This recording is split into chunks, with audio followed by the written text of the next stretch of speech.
बिस्मिल्लाहिर्रहमानिर्रहीम। अस्सलाम वालेकुम स्टूडेंट्स। आज का जो हमारा टॉपिक है वो है कैपेसिटर्स इन सीरीज। स्टूडेंट्स, अगर अभी तक आपने मेरे चैनल को सब्सक्राइब नहीं किया तो प्लीज़ मेरे चैनल को सब्सक्राइब कीजिए, साथ बेल आइकन के बटन को नोटिफिकेशन को लाजमी प्रेस कीजिए अगर वीडियो को अच्छी लगे। तो चलें हम चलते हैं अपने टॉपिक की तरफ, वो है कैपेसिटर्स इन सीरीज।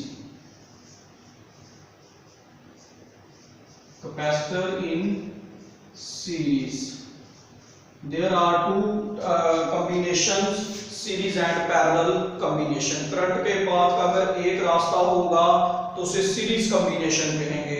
अगर करंट के पाथ के एक से ज्यादा रास्ते होंगे तो उसे हम पैरेलल कॉम्बिनेशन कहेंगे। याद रखें कि जो सीरीज कॉम्बिनेशन होता है उसमें वोल्टेज डिवाइड होते हैं। क्या होते हैं?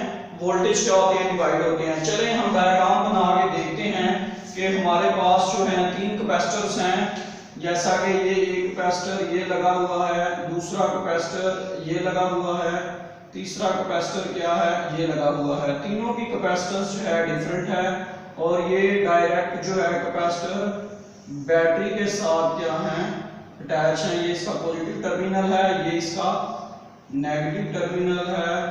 तो यहाँ पर ये हमारे पास पॉजिटिव टर्मिनल आ गया, ये नेगेटिव टर्मिनल आ गया। यहाँ से वोल्टेज आप प्रोवाइड करेंगे, यहाँ से करंट गुजर रहा है, यहाँ से वापस आ रहा है। यहाँ पर इसकी कैपेसिटेंस C1 होगी, यहाँ पे इसकी कैपेसिटेंस C2 होगी, यहाँ पर इसकी कैपेसिटेंस क्या होगी? C3 होगी। तो याद रखिएगा कि जब कैपेसिटर सीरीज के अंदर लगे होते हैं तो उसके लिए करंट के पाथ का एक रास्ता होता है और कैपेसिटर के ऊपर हर एक कैपेसिटेंस जो है, हर कैपेसिटर की कैपेसिटेंस डिफरेंस है, लिहाजा तमाम कैपेसिटर के क्रॉस चार्ज जो है सेम रहेगा और वोल्टेज क्या हो जाएंगे? डिवाइड हो जाएंगे। C1 कैपेसिटर के क्रॉस वोल्टेज क्या होंगे? V1 होंगे और C2 कैपेसिटर के क्रॉस वोल्टेज क्या होंगे? V2 होंगे और C3 कैपेसिटर के क्रॉस वोल्टेज क्या होंगे? V3 होंगे। तो जैसा कि आप स्टूडेंट्स जानते हैं कि Q is equal to CV के बराबर था, तो यहाँ पर हम वोल्टेज को क्या कर देंगे? डिवाइड कर देंगे। तो यहाँ पर वोल्टेज किसके इक्वल आ जाएंगे? V is equal to V1 plus V2 plus V3। तो यहाँ पर voltage V1 is equal to V2 is equal to V3। जैसा कि स्टूडेंट्स आप जानते हैं Q is equal to CV, ये भी फार्मूला है। तो Q किसके बराबर आ जाएगा? Q is equal to C1 V1। तो यहाँ से V1 की वैल्यू क्या आएगी? V1 is equal to Q over C1। तो यहाँ पर V1 की वैल्यू हमारे पास क्या आएगी? Q over C1। इसी तरह हमारे पास जो है V2 की वैल्यू क्या आ जाएगी? V2 की वैल्यू Q ओवर C2 आ जाएगी और V3 की वैल्यू क्या आ जाएगी? Q ओवर C3 आ जाएगी। तो आपने ये सारी कीमतें इक्वेशन नंबर 1 में यहाँ पे पुट कर देनी है। Put the values in equation 1, V1 V2 V3 की कीमत आपने इसके अंदर पुट कर देनी है। ये formula Q is equal to C2 V2 से ट्राई किया था और ये Q is equal to C3 V3 से डिवाइड ट्राई किया था। V3 is equal to Q over C3। तो हमारे पास पैरेलल प्लेट कैपेसिटर दिखाए हुए हैं जो कि सीरीज कॉम्बिनेशन के अंदर लगे हुए हैं, जिसमें करंट के पाथ का एक वाला रास्ता है और हर एक कैपेसिटर की कैपेसिटेंस क्या है? डिफरेंट है। C1 के क्रॉस वोल्टेज V1 है, C2 के क्रॉस वोल्टेज V2 है, C3 के क्रॉस वोल्टेज V3 है और V1 is equal to total battery के वोल्टेज जो हैं वो V1 V2 V3 के इक्वल होंगे। चार्ज ऑन ईच कैपेसिटर क्या रहेगा? सेम रहेगा। तो अब हम ये Q V1 V2 V3 की कीमत इक्वेशन नंबर 1 के अंदर क्या करेंगे? पुट करेंगे। तो यहाँ पर हम put values in the equation V is equal to किसके इक्वल आ जाएगा? V1 is equal to Q over C1 आ जाएगा। V2 किसके बराबर आ जाएगा?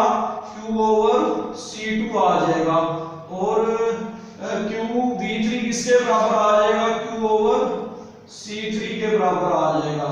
तो यहाँ से स्टूडेंट्स आपने Q को कॉमन ले लेना है। तो Q को कॉमन लेंगे तो 1 ओवर C1 जमा 1 ओवर C2 जमा 1 ओवर C3 आ जाएगा। तो ये सीरीज कॉम्बिनेशन में कैपेसिटेंस आ रहा है। Q यहाँ पे मल्टीप्लाई हो रहा है, नीचे आके यहाँ पे डिवाइड होगा। तो V is equal to V over Q is equal to 1 over C1 जमा 1 ओवर C2 जमा 1 ओवर C3 के इक्वल आएगा। अब ये V ओवर Q किसके बराबर होगा? आप जानते हैं students Q is equal to CV के बराबर होता है। अब हम यहाँ से C की कीमत निकालना चाहते हैं तो Q over V is equal to C के बराबर आ जाएगा। अब हम इस रकम को उल्टा देंगे तो V over Q is equal to 1 over CE। तो यहाँ पर V ओवर Q की जगह पे 1 ओवर CE लगा देंगे तो यहाँ पर वैल्यू क्या आ जाएगी? 1 ओवर C1 जमा 1 ओवर C2 जमा 1 ओवर C3। तो जब कैपेसिटर पैरेलल में सीरीज के अंदर लगे होते हैं तो उनकी कैपेसिटेंस क्या होती है? 1 ओवर C1 जमा 1 ओवर C2 जमा 1 ओवर C3। तो जब कैपेसिटर सीरीज के अंदर लगे हुए होते हैं तो उनकी कैपेसिटेंस क्या हो जाती है? डिक्रीज हो जाती है। अकॉर्डिंग टू दिस फार्मूला हमने वोल्टेज को डिवाइड किया, V1 जमा V2 जमा V3 के इक्वल था। Q is equal to C1 V1 की वैल्यू आई Q ओवर C1, V2 की value Q over C2, V3 की वैल्यू Q ओवर C3। अब ये वैल्यूज को आपने इक्वेशन 1 में पुट कर दिया तो क्या पुट किया? Q ओवर C1 जमा Q ओवर C2 जमा Q ओवर C3 आ गया। तो यहाँ पर V is equal to Q 1 over C1 जमा 1 ओवर C2 जमा 1 ओवर C3। Q यहाँ पे मल्टीप्लाई हो रहा था, इधर आके डिवाइड हो गया तो 1 ओवर C1 जमा 1 ओवर C2 जमा 1 ओवर C3 आ गया। तो 1 over CE is equal to 1 over C1 जमा 1 ओवर C2 जमा 1 ओवर C3। जब कैपेसिटर सीरीज के अंदर लगे होते हैं तो कैपेसिटर कैपेसिटेंस की क्या होती है? डिक्रीज होती है। ये हमें सीरीज कॉम्बिनेशन दिया हुआ है कैपेसिटर का, तो इससे हमने क्या किया है? हमने एक इसकी कैपेसिटेंस निकाली है। तो फर्ज किया कि अगर आपने कैपेसिटर को यहाँ पर वोल्टेज 100 वोल्ट दिए थे तो 70 वोल्ट यहाँ पे ड्रॉप हुए, 20 वोल्ट यहाँ पे ड्रॉप हुए, 10 वोल्ट यहाँ पे ड्रॉप हुए। तो टोटल वोल्टेज जहाँ जितने वोल्टेज आपने यहाँ पे अप्लाई किए थे और जितने ड्रॉप हुए हैं ये दोनों इक्वल आएंगे। तो वोल्टेज क्या होते हैं? ईच कैपेसिटर के क्रॉस क्या होते हैं? ड्रॉप होते हैं, जबकि charge on each capacitor would remains same रहता है। चले यहाँ पे एक छोटा सा इसका हम न्यूमेरिकल देखते हैं कि इसके न्यूमेरिकल्स को हम कैसे सॉल्व करेंगे। हमारे पास दो कैपेसिटर दिए हुए हैं जिसकी कैपेसिटेंस क्या है? वो 4 माइक्रोफैरड और 8 माइक्रोफैरड है। तो हम उसकी रिजल्टेंट मैग्नीट्यूड कैसे निकालेंगे? तो उसके निकालने के लिए आपके पास दो कैपेसिटर हैं। जैसा कि आपको पहले कैपेसिटर की कैपेसिटेंस आपको दी हुई है C1 is equal to 4 microfarad और C2 की कैपेसिटेंस आपको कितनी दी हुई है? 8 माइक्रोफैरड। और ये कनेक्ट किस में है? सीरीज में है। तो आपने इसकी इक्विवेलेंट कैपेसिटेंस CE निकालनी है। तो सबसे पहले स्टूडेंट्स आप इसकी डायग्राम बनाएंगे। दो कैपेसिटर यहाँ पे ऐसे, ये C1 आ गया और ये हमारे पास C2 आ गया। इनको आप सीरीज में लगा लें, यहाँ पे बैटरी लगाएं, यहाँ पे करंट, और ये हमारे पास इसका प्लस आ गया, ये माइनस, और ये C1 हमारे पास कितना है? 4 माइक्रोफैरड का है और C2 हमारे पास कितना है? 8 माइक्रोफैरड का है। तो स्टूडेंट्स आपको पता है कि ये दो कैपेसिटर सीरीज में लगे हुए हैं तो इनकी equivalent capacitance 1 over C is equal to 1 over C1 जमा 1 ओवर C2 आएगी। जैसा कि आप जानते हैं अगर 3 कैपेसिटर होंगे तो 1 ओवर C3 आ जाएगी, 4 होंगे तो 1 ओवर C4 आ जाएगा। तो अब आपने क्या करना है? C इक्विवेलेंट कैपेसिटेंस निकालनी है। ये कैपेसिटर आपको सीरीज के अंदर लगे हुए हैं तो अब आपने इस कैपेसिटेंस निकालने के लिए formula 1 over C is equal to 1 over C1 जमा 1 ओवर C2 लगा देना है। तो अब आपने यहाँ पर इसके अंदर कीमत को पुट करना है। 1 ओवर C1 कितना आ गया? 4 आ गया और 1 ओवर C2 कितना आ जाएगा? 1 ओवर C2 हमारे पास 8 आ जाएगा। अब 8 और 4 का आपने एलसीएम ले लेना है, देखें कितना आ रहा है 8 और 4 का एलसीएम। 8 और 4 का तो यहाँ पर 8 इसका एलसीएम आ रहा है तो आपने 8 एलसीएम ले लिया। 4 2s are 8 आएगा, 2 1s are 2 आ जाएगा। तो यहाँ पर 4 2s are 8, 4 2s are 8, 2 1s are 2 और हमारे पास 8 से कैंसिल हो जाएगा और ऊपर 1 आ जाएगा। तो 1 ओवर C हमारे पास कितना आ गया? 1 ओवर C हमारे पास 3 ओवर 8 के इक्वल आ जाएगा। अब हम इसको क्रॉस मल्टीप्लाई कर देंगे तो 3C is equal to 8 multiply by 1 आ जाएगा।